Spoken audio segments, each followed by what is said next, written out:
తాగిపడేసిన ఓ cigarette పీక police station సమీపంలో భారీ అగ్ని ప్రమాదానికి కారణమైంది. నిర్లక్ష్యంగా విసిరేసిన సిగరెట్ కారణంగా లక్షల రూపాయల విలువైన బైకులు, కార్లు బుగ్గిపాలయ్యాయి. సంగారెడ్డి జిల్లా రామచంద్రాపురం పోలీస్ స్టేషన్ సమీపంలో ఆదివారం భారీ అగ్ని ప్రమాదం జరిగింది. ఈ ప్రమాదానికి తాగిపడేసిన సిగరెట్ పీకే కారణమని పోలీసులు అనుమానిస్తున్నారు.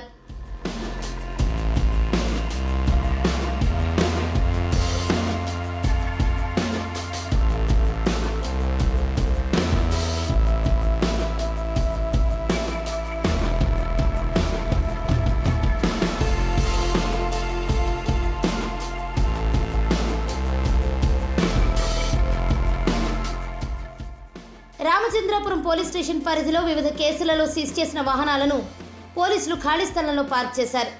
పదుల సంఖ్యలో వాహనాలను అక్కడ ఉంచారు. అయితే ఎలా జరిగిందో తెలియదు కానీ ఆదివారం మధ్యాహ్నం ఆ ప్రాంతంలో అగ్ని ప్రమాదం జరిగింది. ఈ ఘటనలో 36 బైకులు, 8 కార్లు, 3 ఆటోలు బూడిదయ్యాయి.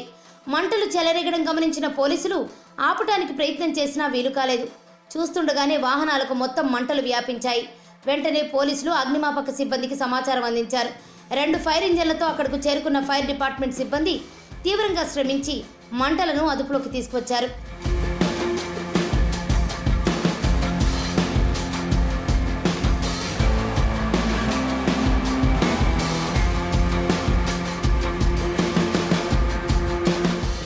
అయితే అజాగ్రత్తతో తాగిపడేసిన సిగరెట్ పీక ప్రమాదానికి కారణమని పోలీసులు అనుమానిస్తున్నారు.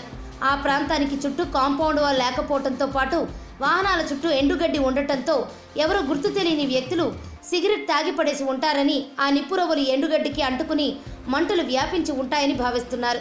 అగ్ని ప్రమాదం నేపథ్యంలో ఘటనకు కారణమేంటో దర్యాప్తు చేయాలని ఉన్నతాధికారులు ఆదేశించినట్లు తెలిసింది.